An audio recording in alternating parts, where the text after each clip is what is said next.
Durante toda a faculdade, a gente passa ouvindo que a gente está ali para salvar, para salvar, para salvar. Só que não é bem isso, né?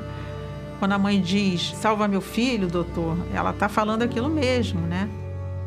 E você parece estar sentindo uma facada, porque parece que jogam em você toda uma responsabilidade que você quer muito, mas não depende só, né, de você.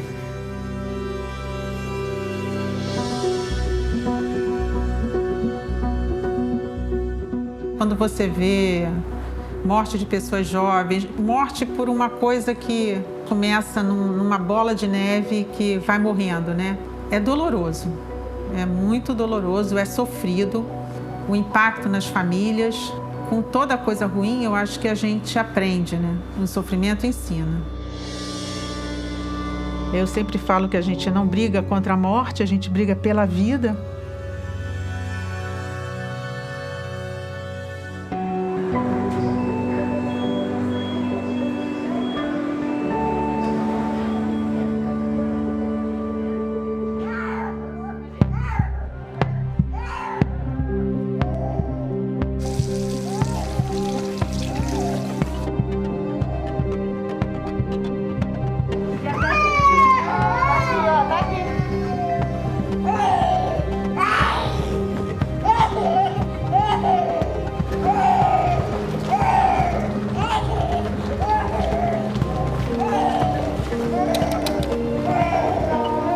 Colhendo sangue? Espera um pouquinho agora. Para. Deixa ele acalmar. Peterson tem 1 ano e 2 meses. Chegou aqui bastante irritado, cansado. Tá quanto tempo nesse ano? A criança vai ficando mais irritada e no que ela vai ficando mais irritada, ela vai piorando também do quadro respiratório. Espera um pouquinho, deixa ele dar uma acalmada. Ele tá muito irritado. Tá bom? Deixa ele dar uma calmadinha. Me lembro assim, 5 anos, 6 anos, aprendendo a escrever, eu sentava as bonecas e em vez de dar aula, eu medicava. Minha brincadeira era cuidar das bonecas que eram meus pacientes. Minha dúvida foi se eu ia ser pediatra, né? Eu falava que eu não ia fazer pediatria, porque eu me envolvia muito com as crianças e achava que eu ia sofrer muito. Acabou que foi um chamado maior do que eu pensava, virei pediatra.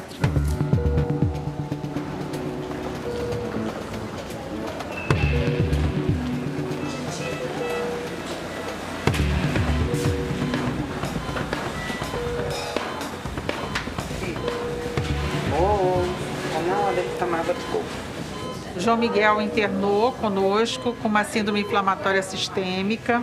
A gente fez a imunoglobulina para ele. No primeiro momento, ele chegou a usar adrenalina com uma mamina para ajudar a disfunção. Logo depois, ele não precisou mais. E no segundo eco, mostrava que ele tem um pequeno aumento na espessura da coronária. Essa síndrome normalmente é em crianças menores e tem se manifestado em crianças mais velhas, quando tem Covid. Mas tem que comer, meu príncipe. Hoje ele não está bem. Ele não quis comer nada ontem, hoje, ele está febril, entendeu? Por causa do meu filho 100%. Ele ainda não está 100%. Ele ainda teve exames muito alterados e alteração cardíaca dele. A gente precisa avaliar que pode ser do tempo dele de internação, do tempo dele ter ficado deitado, como se um trator tivesse passado por ele. Então agora a gente tem que ver como isso vai se comportar para a gente tomar outras medidas caso não melhore como a gente acha que vai melhorar. Então você fica no sábado, dia, né? E na quarta, dia, certo? Obrigada, tchau, tchau.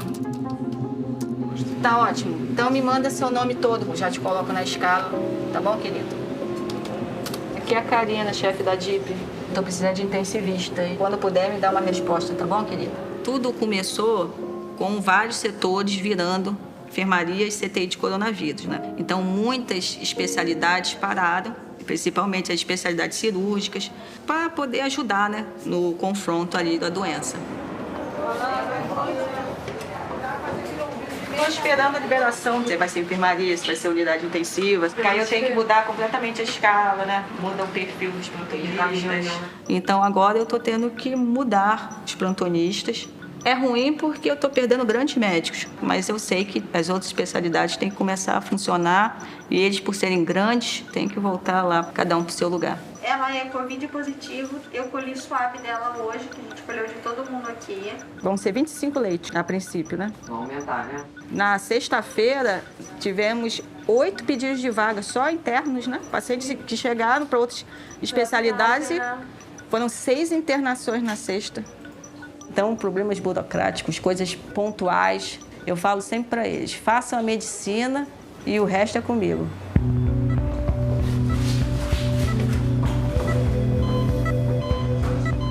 Relaxa, vamos ver a saturação. Tá ótimo, 100%. Tira aqui para eu ver a pressão. O residente médico já está graduado, ele é médico, mas ele vem para cá para fazer uma especialização. Esse ano, assim que eles entraram em março, estourou a pandemia e eles tiveram que ser mais médicos do que residentes. Então tá show de bola, vamos ver só agora o coração e o pulmão. O desafio do Flávio é que ele não tem um problema só. Aí puxa o ar bem fundo. E solta. Que ele tem acometimento cardíaco, ele teve uma falência cardíaca que chegou a ter uma parada. Ele tem um acometimento renal, pequenos comprometimentos que somados agravam o quadro dele. Tudo bem? Tudo, e você? Tá aí ainda? Eu tô esperando só sair o teste negativo. Bom dia. Bom dia, Flávio. Bom dia, doutor. Bom dia. Tô famoso aqui, né? Já conheço muita gente. Né, meu amigo de diálise? O Flávio se descobriu com o coronavírus aqui, quando veio fazer um procedimento. Ele é um paciente que dialisa. Então, não é só pelo Covid, mas por conta das doenças de base dele, provavelmente vai sair daqui tendo que dialisar 3 vezes na semana. Agora só falta dar negativo. Não sei quantos dias eu já tô com Covid. Não tô lembrando.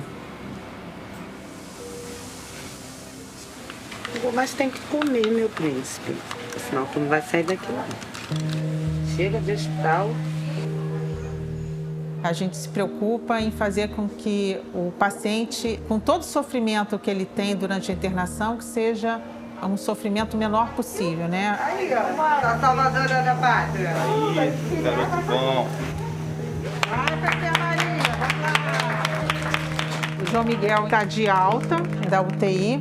Ele vai para a enfermaria hoje. Meu filho saiu dessa. Meu filho foi curado de Covid. Foi curado de Kawasaki. A principal preocupação ainda é a situação cardíaca. Na enfermaria, ele continua acompanhando essa parte cardíaca dele mais um tempo, com ecocardiograma, Doppler e o exame clínico. Aí vai tirar a medicação e vamos ver como é que ele vai se comportar.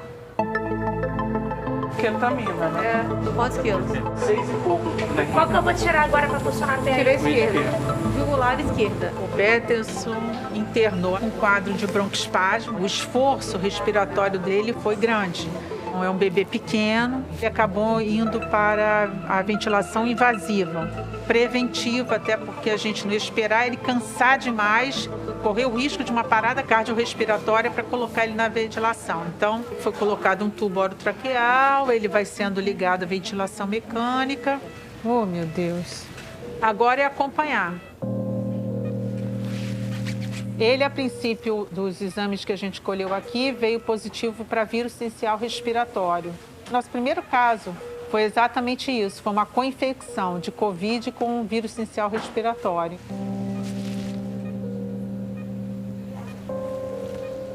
Então, eu entrar e ver ele naquela situação, para mim foi desesperador.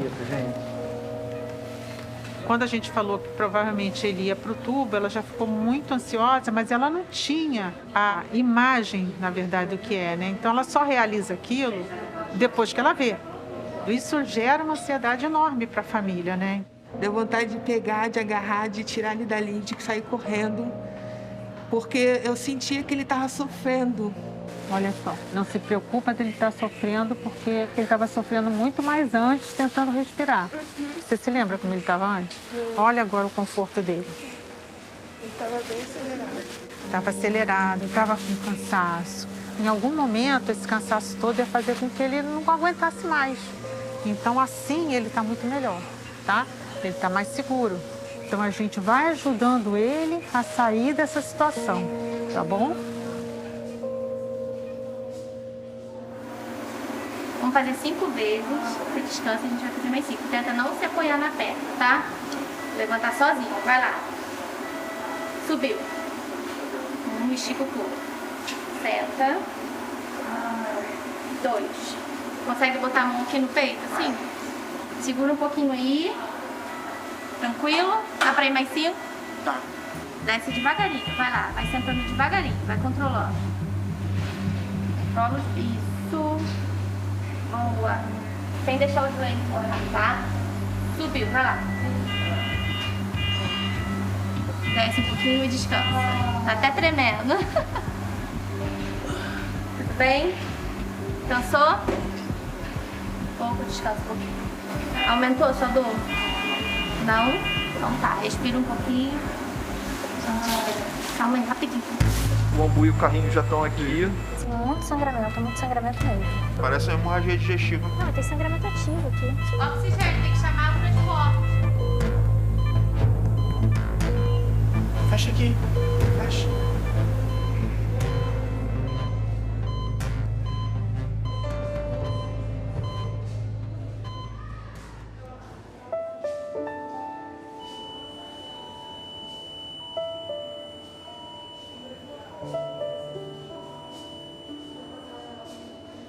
Eu imaginei quando eu tive a minha parada cardíaca, eles fazendo a mesma coisa que estavam fazendo com uma pessoa que estava no leito de morte.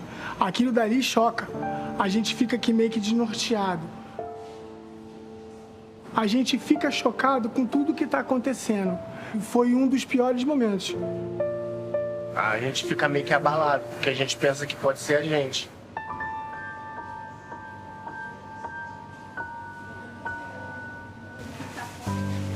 João, que notícia que eu tenho, hein? Tá palpitando já, tô falando Fica sério. calmo. Você terá alta muito em breve.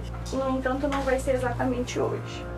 Amanhã de manhã cedinho, você vai fazer uma coleta de exames, que tinha dado um pouquinho alterado. E assim que tiver os resultados, o Dr. Rodrigo vai olhar. Mas a princípio, não tem nada que impeça que ele vá embora. Parece que abriram assim a terra e eu caí num buraco sem fundo. Que você tem esperança que tudo vai dar certo e de repente não dá. Eu sei que a senhora queria muito ir embora hoje, mas não vai ser tão longe, tá bom? Tá bom, João? Então tá bom. Amanhã cedinho, tá? Não vamos me furar de novo. Vai te furar amanhã? Ah, pois é. Chatão, né? Mas precisa. Não fica assim, não. Vai dar tudo certo. Amanhã, se Deus quiser, tá bom? Vai lá com a sua avó.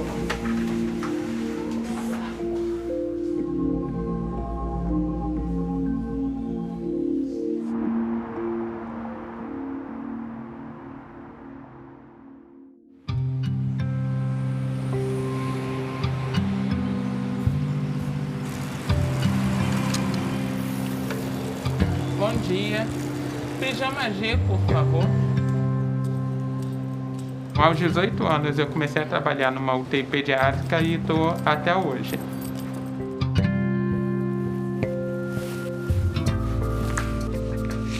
A gente aprende desde pequeno que o ciclo natural da vida é nascer, crescer, reproduzir e morrer. Na UTI pediátrica, eventualmente, a morte vem antes do restante.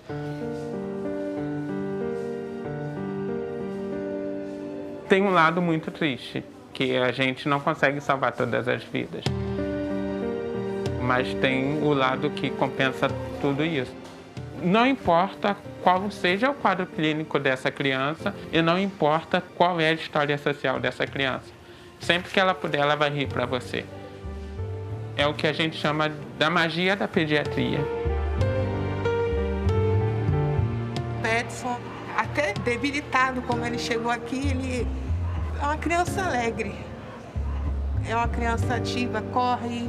Ele adora o futebol, adora uma bola. E é uma criança que está sempre sorrindo.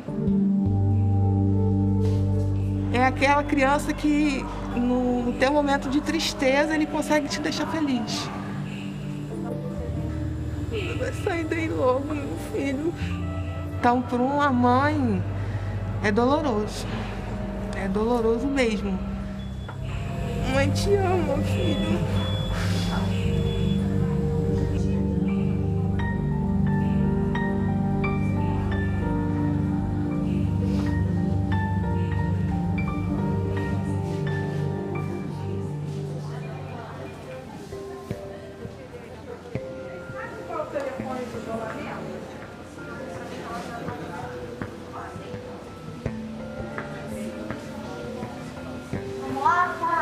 Já lembra como é, né? Calma. Na outra narina agora, tá?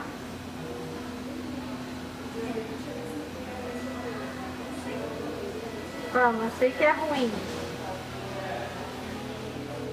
O critério que nós utilizamos para poder tirar o paciente do isolamento são 2 PCRs negativos. PCR positivo significa que ele está com a doença, que ele tem vírus circulante, que ele está na fase aguda do Covid. Depois de 10 dias ou 20 dias, ele não está mais contaminante, tá? Ele não contamina mais o ambiente. Se o paciente negativar 2 consecutivos, não tem mais necessidade de ficar no isolamento com a gente. Mas ele positivou. A gente achar que a gente vai embora, tem que ficar isolado do mundo, de todo mundo, da família. O que tem que ser feito é aguardar. Ô filho, vambora! Olha só, Fabiane, ele ainda vai para casa usando algumas medicações. Ele acabou de fazer o eco, ele ainda tem aquela dilatação na artéria do coração. A gente vai acompanhar para ver a evolução disso. Isso é uma complicação que pode acontecer com essa doença. A maioria das vezes isso volta ao normal de uma forma espontânea. Muito obrigada, porque eu sei salvar a vida do meu. Imagina, a gente só ajudou. Acabou. Pensei que não ia mais embora. Eu entrei aqui sem esperança nenhuma. Meu filho sobreviver. Nenhuma. Porque na família teve pessoas que foi e não voltou. E ele seria mais um. Olha aqui, olha aqui. Alta é você sentir que tudo deu certo, né? A gente não tem a ousadia de dizer que tudo depende da gente, porque a gente sabe que a doença é um tripé, né? Tem uma coisa pessoal, a genética, tem a resposta do paciente, tem o tratamento que a gente faz. Mas a nossa grande preocupação é fazer o tratamento certo, na hora certa, para tudo dar certo, né? Ai, eu não sei nem explicar o que eu tô sentindo. Vontade de chorar, vontade de rir.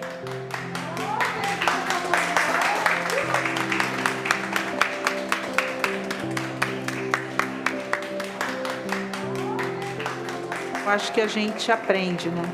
Então eu acho que a gente vai sair bem mais forte dessa pandemia.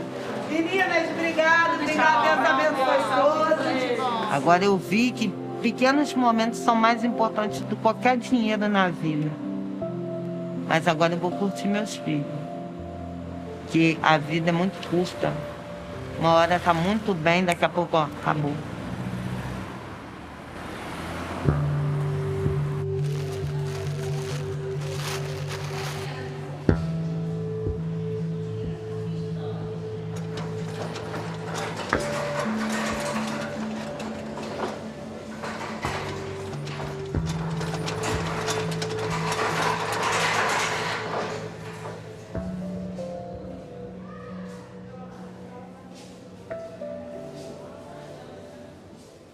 Eu lembro que quando eu recebi um paciente que veio de fora, logo no início da pandemia, quando ele internou, estava ele e uns 5 ao redor. Aí ele disse que às vezes ele dormia assim 15 minutos e quando ele acordava, um faltava. Teve um momento que ele cochilou e quando ele acordou, o paciente já tinha morrido e a equipe de enfermagem estava preparando o corpo. Então isso chocou. É muito triste. Todo dia ver uma pessoa indo embora. Não é da nossa família, mas parece que é nosso.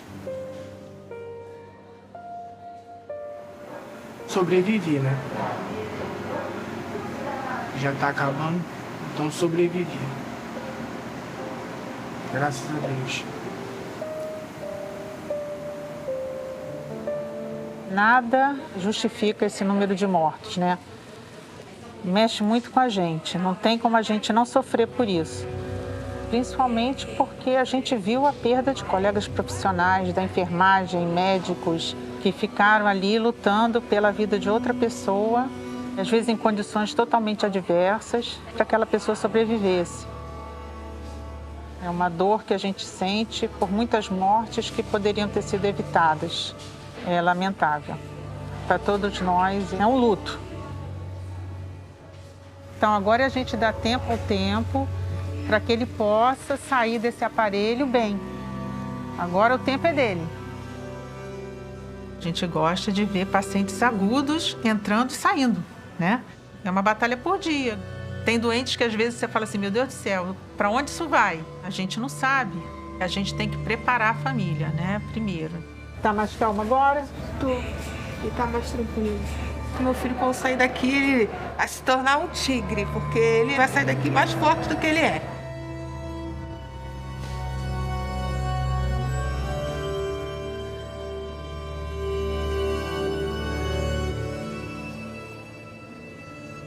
Logo assim que começou a pandemia, o Rio de Janeiro estava um caos. E foi até nesse momento que eu perdi um tio para a Covid. E o nosso medo é assim, e se eu me contaminar, como vai ser se eu acabar levando esse vírus para casa? Muita gente ficou doente, então será que se eu ficar doente vai ter um CTI para mim? Hoje esse medo faz com que a gente se proteja, mas antes era um pavor que chegava perto daquele pavor que te paralisa.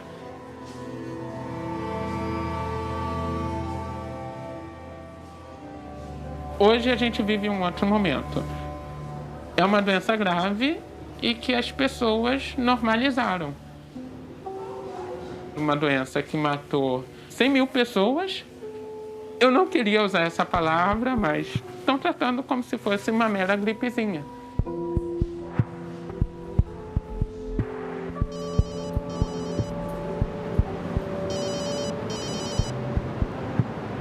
E aí, vó, tudo bem?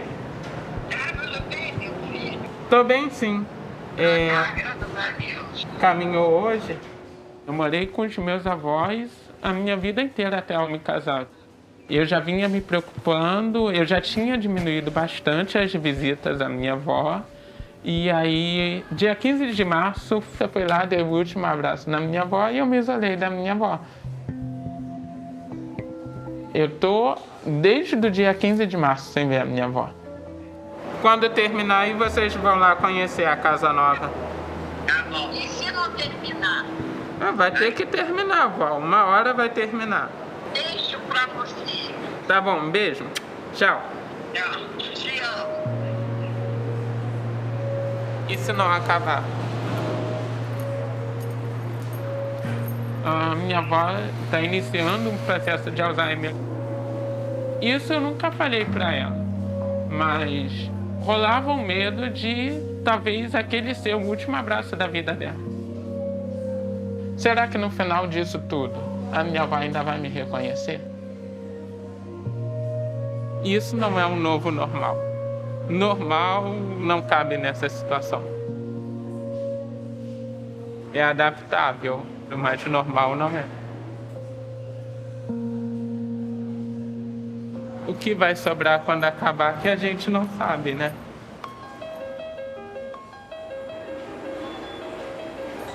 O Covid, ele apavora, ele deixa a gente desesperado, porque ele já tem um histórico de doença crônica, que é a bronquiolite. Isso já vem desde bebezinho, desde quando ele nasceu. Ele é do grupo de risco. A gente vai subir com 2 entubados e um traqueostomizado. Os que ainda estão positivos em ventilação mecânica, pode ir para o terceiro andar, se tiver vaga. 2, 3 e já vai. 2 estão muito graves para ser transportados. Alguns pacientes ficam muito tempo acamados e eles perdem muita massa muscular. A recuperação é muito lenta, né? Isso, Covid positivo. Eu não tenho sintoma nenhum, não tenho nada. Não, só é que não sofre de sintoma, só tá com Covid positivo.